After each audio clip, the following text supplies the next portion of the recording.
So I try to get you guys caught up here. I'm terrible about video and stuff lately, mostly because I haven't really had a plan. I just kind of get working and get into a flow, and by the time I think about recording something, I already got something done.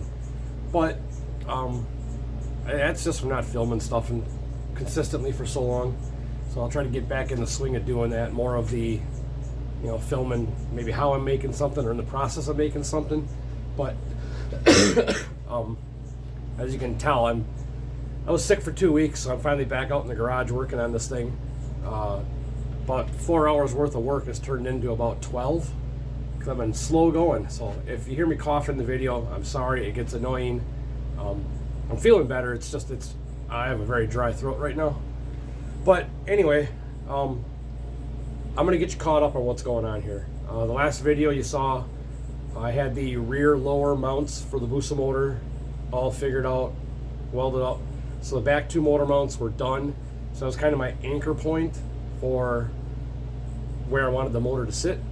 So now I've been working on doing the upper side cylinder head kind of wings, we'll call them, hanging down off the frame where they'll bolt to the side of the cylinder head.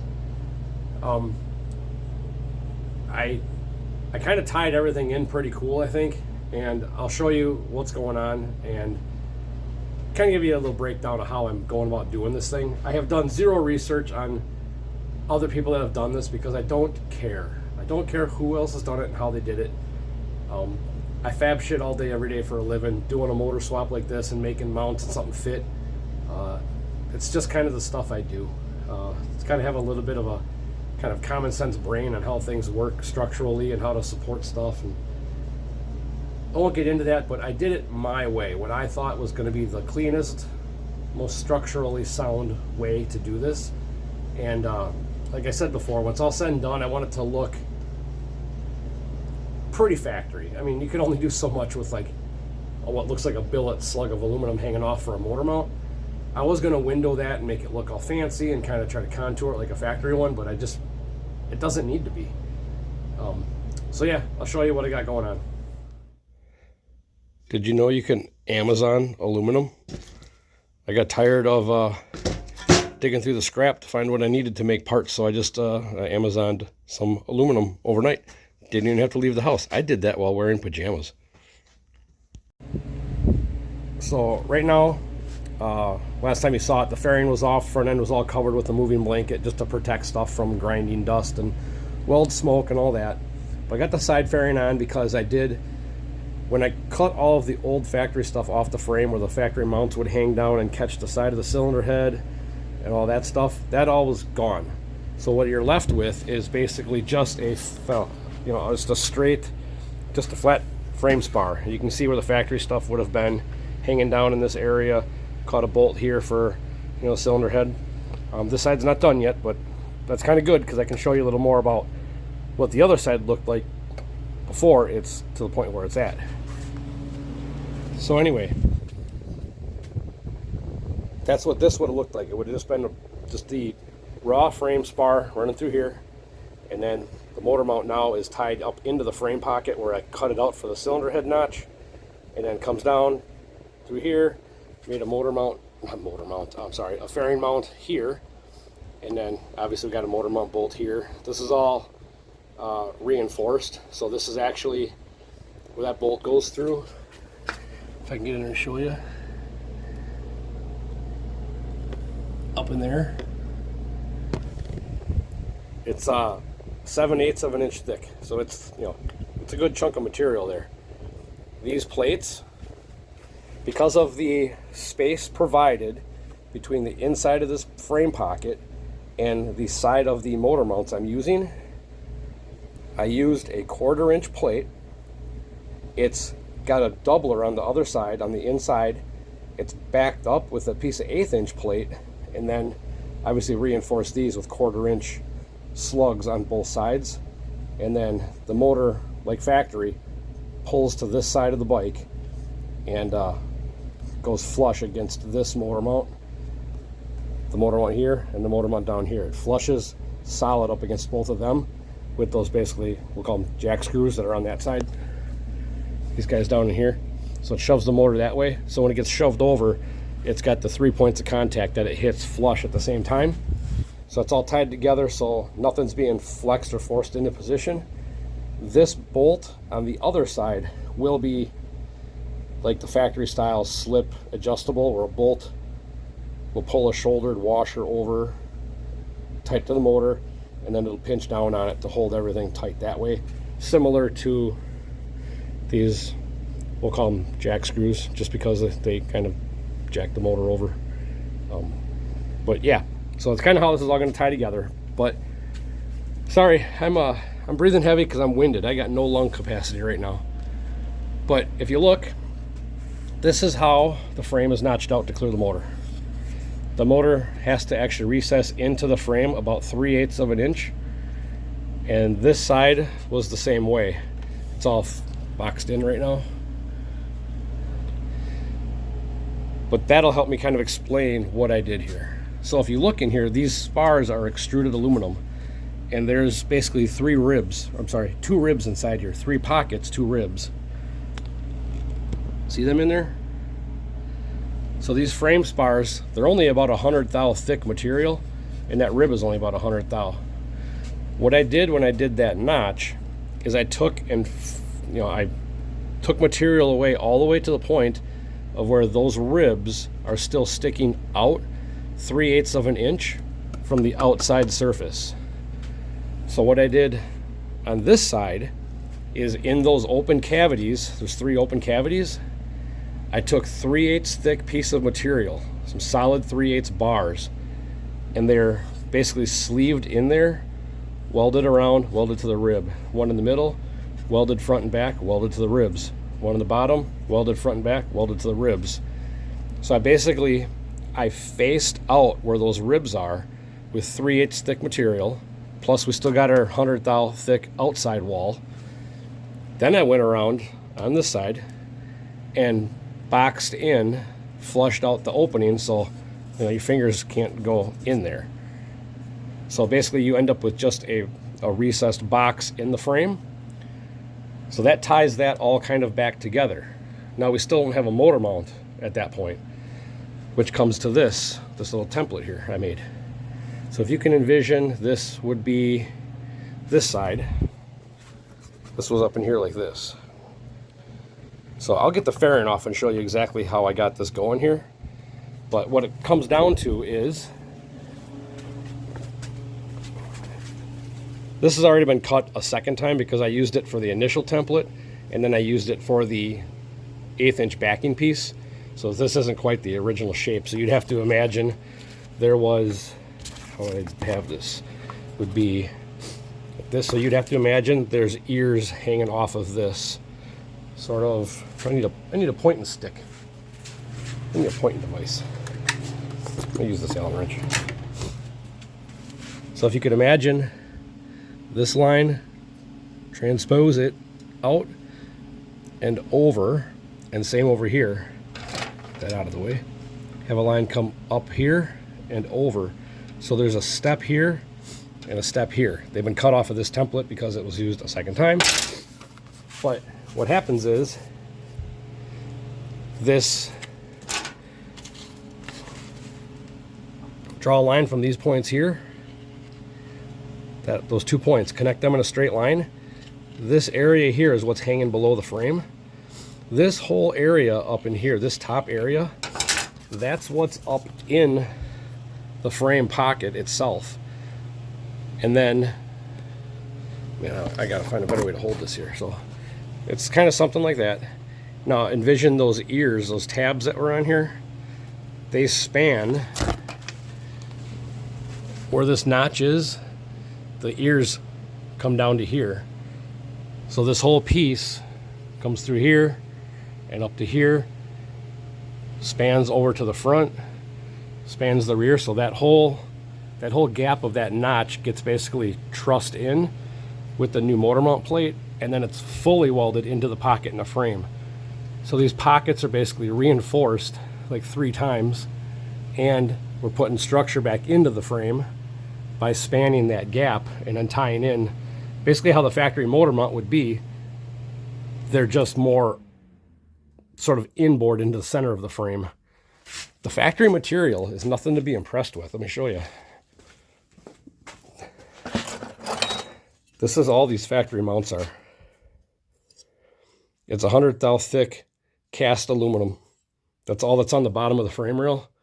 And then, you know, I had to cut these in several pieces to get them out of there because I was, you know, limited on not gouging everything to shit. But the factory mount would have come down like this and over. Actually, this is for the, there's the right-hand side one right there. So that would have been on this frame rail here. Would have been something like that.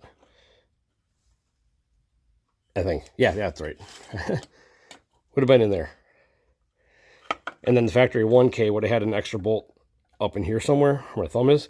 That's been cut away a long time ago. I only used 3, well, technically 4 motor mount bolts on the 1K. I'm going to do the same with the busa. The 2 big ones in the back and 1 up in the front on each side. There is another motor mount bolt that goes into the cylinder head that would basically be buried into the frame. Oh, it's right there. I can show you on that side. That guy here. I could technically run a bolt, you know, weld, drill the frame out and weld the boss in there, put another bolt in. I don't feel like I need to do that. Excuse me.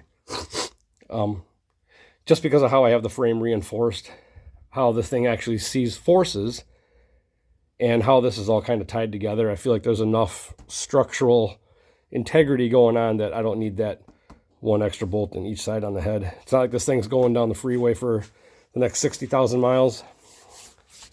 But I'm going to take the fairing off and show you a little more about how this kind of all tied together. So that's kind of the gist of it.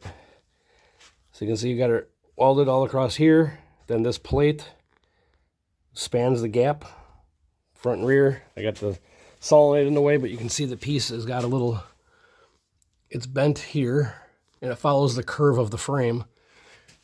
So the notch for the cylinder head is actually right here past this bolt. So it's actually notched here into the frame, up to here, over and down. And then there's an 1.5 inches in the back that it overlaps that gap. So like I said, this is all reinforced. Can't you tell how I'm hitting it with my hand, how solid that is? But I already started kind of DAing the frame out from welding and making everything clean. I just sort of, this will get all touched up. I found actually, funny enough, I found an aerosol. It's called like Midnight Metallic Black. It matches the frame almost exactly. These frames are black, but they're not perfectly just gloss black or satin or semi or whatever. There's a little bit of metallic in those. But yeah, I found a paint that's actually really, really close. So I'm just going to shoot them when I'm done. And then, yeah, I don't know. The last video, YouTube freaking made it disappear on me. So if you're watching this and you didn't see the last one, here's the motor mounts in the rear I made. One on that side. That's 3/4 inch thick aluminum. And then the one on this side over here. It's 3/4 inches thick. The aluminum was beveled back hard enough that it meets the frame at a point, like a straight, like chisel head. And then it's all MIG welded aluminum, and it's burned in there pretty hard. Same with these ends. These ends with the threaded jack screws in them. Same thing. I beveled both pieces to where they meet at just a point. It's a big fillet weld all the way around, and those were tigged. So they're in there pretty freaking solid. As you can see, when you MIG weld, you can get a bunch of, I mean, you can get a big weld, burn it in hard. And that's kind of what I wanted. I wanted to get as much material in there as I can. Same with how I welded the frame stuff, like up in here. This stuff, it's all MIG welded because I could put a bunch of heat in there and burn it in really hard and travel relatively fast without overheating the entire bike. Yeah, so that's kind of where we're at with that. I finished this up and I got gassed. So I'm gonna start working on, I can get the mock-up motor out of here, or just out of the bike. And I'm gonna start getting the other frame pocket boxed in. I'm gonna get it sleeved. I'll get it boxed in, put this back in and then start making the same thing with the kind of tied in plated motor mount and start reinforcing stuff. I haven't been too concerned about weight. I cut a bunch of crap off the bike, but it's just thin fucking cast aluminum stuff. What I added back in there, I'm not too concerned about weight. I want the strength back into it. And what else? Yeah, my bike is only 68 inches long. A lot of the guys I'm racing with are 75 plus.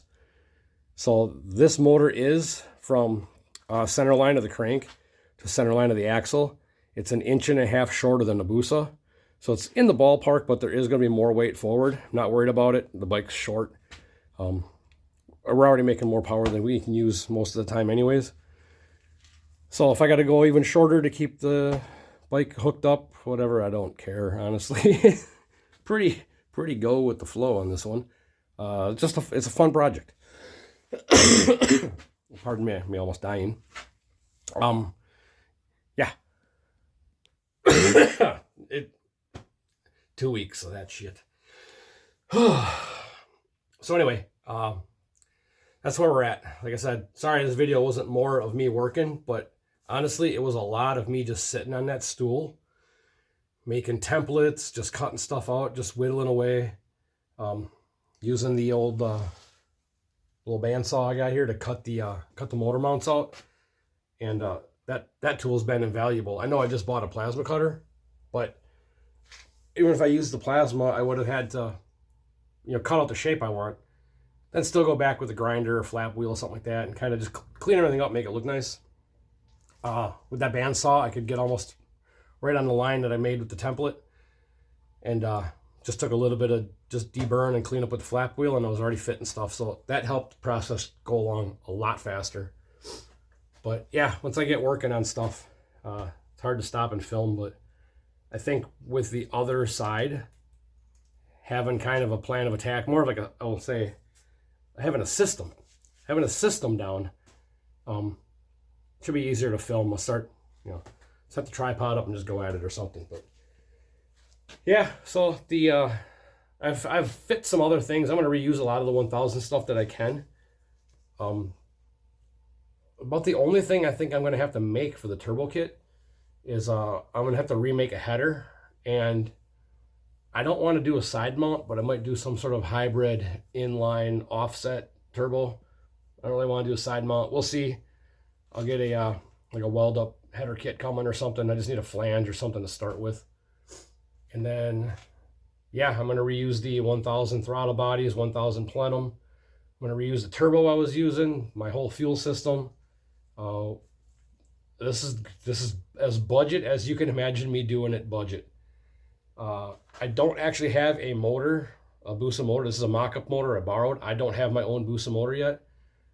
I got to talk to a buddy of mine that's got one, was going to sell me a complete motor for a pretty good price. That was kind of like a half-built motor. But it would be something to get in the bike and at least get to making passes this year. And then, if I want to make changes next winter to that, we can. I just got to get a motor in, keep it alive, start getting data, and, going from there. So for now, I'm going to go inside and take some Robitussin. I feel great. Low on energy. I can't kick this little dry throat cough I got going on. So thanks for watching. Thanks for bearing with me. Like I said, I'm going to try to figure out what's going on with the first video where I kind of get the breakdown on where we're at with this thing. I don't know why it's not on YouTube. It doesn't even show up in my playlist. Like they took it down and made it private or something like that. It's just not there. And when I record stuff, I don't save any of it because I put it on my phone. I edit the videos and then delete everything because I don't keep the stuff to take up space. So I can't even revive that video if I had the footage. I could revive it. I couldn't revive that video if I wanted to, is what I meant to say. Yeah, we'll see. Next video, maybe next weekend. Got to go from there. See you later.